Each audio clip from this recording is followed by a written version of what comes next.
Welcome to IBDeditorials.com. Is ACORN stealing the election?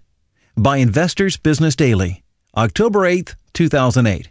Election fraud. A radical group Barack Obama used to work for is committing voter registration fraud in several states ahead of the election. What does Obama know about this scam? It's a legitimate question to raise now that the FBI has raided the offices of the Nonprofit Association of Community Organizations for Reform Now in Nevada and North Carolina, two states where Obama and John McCain are running neck and neck. ACORN has registered bogus voters in both states. The group's voter registration fraud is rampant, and authorities plan a nationwide sweep of ACORN offices to collect records. In Nevada, state officials say the fraudulent registrations included forms for the starting lineup of the Dallas Cowboys football team, including quarterback Tony Romo. Quote, Romo is not registered to vote in the state of Nevada, Secretary of State Ross Miller said, and anybody trying to pose as Terrell Owens won't be able to cast a ballot on November 4th, unquote. While those names will be flagged on Election Day, felonious voters may have better luck using other cutouts.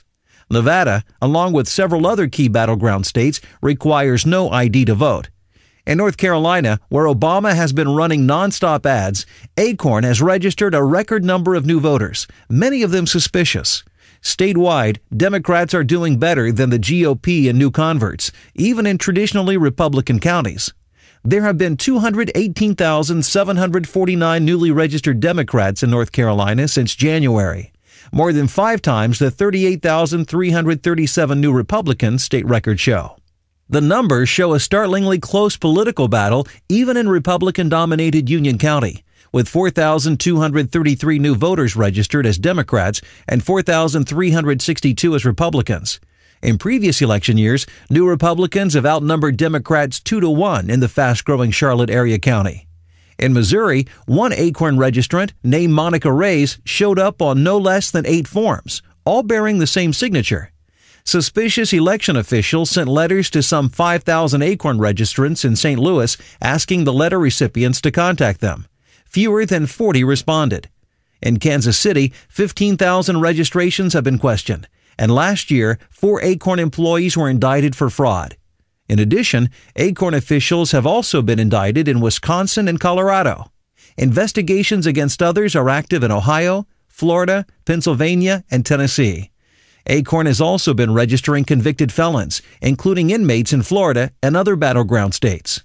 ACORN boasts registering a record 1.5 million new voters so far this election. What does all this have to do with Obama, besides the fact that he'd be the beneficiary of most, if not all, of these new votes? For starters, Obama paid ACORN, which has endorsed him for president, $800,000 to register new voters, payments his campaign failed to accurately report. They were disguised in his FEC disclosure as payments to a front group called Citizen Services, Inc. for, quote, advance work, unquote.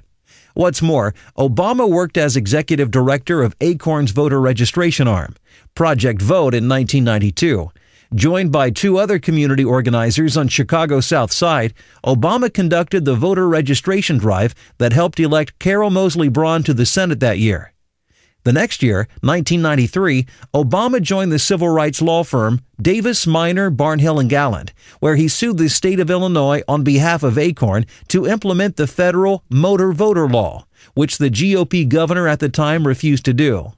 Then Governor Jim Edgar argued presciently that the Clinton law would invite voter fraud. Obama downplays his ties to ACORN, and his campaign denies coordinating with ACORN to register voters.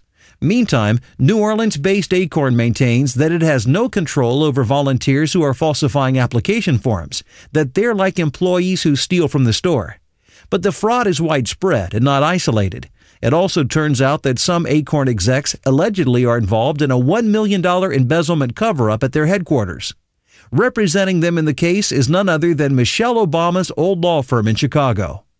ACORN's corruption is not just out in the field, as they claim. There's a pattern of corruption from the top down.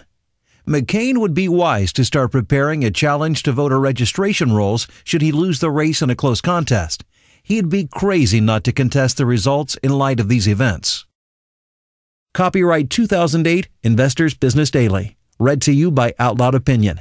For more podcasts, visit IBDeditorials.com.